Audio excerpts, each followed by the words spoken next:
4. Xerxes' invasion of Greece was an early but a spectacular example of hedgehog-like behavior. Being king of kings was a very big thing. If Xerxes could gather the greatest military force ever while turning water into land at the Hellespont and land into water on the Athos Peninsula, then what couldn't he do?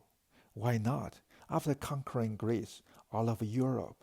Why not, he even asked himself at one point, a Persian empire that has the same limit as Zeus's sky? But Xerxes failed, as is the habit of hedgehogs, to establish a proper relationship between his ends and his means. Because ends exist only in the imagination, they can be infinite. A throne on the moon, perhaps with a great view. Means, though, are stubbornly finite. They are boots on the ground, ships in the sea, and the bodies required to fill them. Ends and means have to connect if anything is to happen. They are never, however, interchangeable.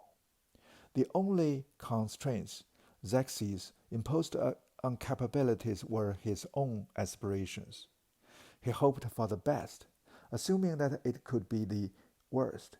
He lived only in the present, cutting himself off from the past, where experience resided, and from the future, where the unforeseen lurked. Had Xerxes grasped these distinctions, he would have seen that his armies and fleets could never have transported all that it would take just to invade Greece, unless the king could induce those he was invading to supply his invasion. That's not easy. His own men, although probably not himself, would soon begin to get hungry or thirsty or tired. Resistance by a few, as at a Thermopylae, would shake the confidence of many, and winter would be coming soon. There would have been risk too, though, in following the fox-like Artabanus. He could have warned Xerxes of the depleted rivers, hungry lions, sudden squalls, resentful locals, fierce fighters, cryptical oracles, avid rowers, and sinking non-swimmers awaiting him across the Hellespont. Because their causes were knowable, their consequences were predictable. But only the individually, for not even the keenest seer can specify cumulative effects.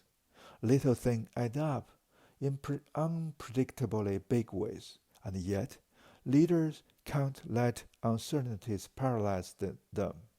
They must appear to know what they are doing, even when they don't.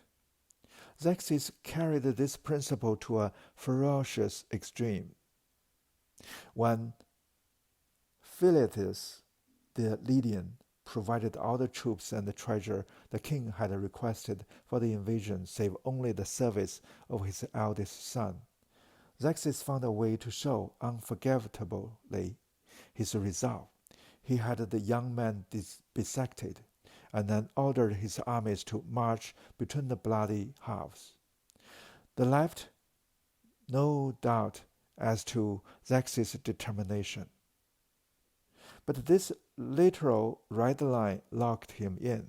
He couldn't have rethought his plans now, even if he had wanted to. The tragedy of Xerxes and Artabanus is that each lacked the other's proficiency. The king, like Tentacle's hedgehogs, commanded the attention of the audience, but tended to dig himself into holes. The advisor, like Tentacle's foxes, avoided the holes, but couldn't retain audiences. Xerxes was right. If you try to anticipate everything, you will risk not accomplishing anything. But so was Artabanus. If you fail to prepare for all that might happen, you will ensure that some of it will.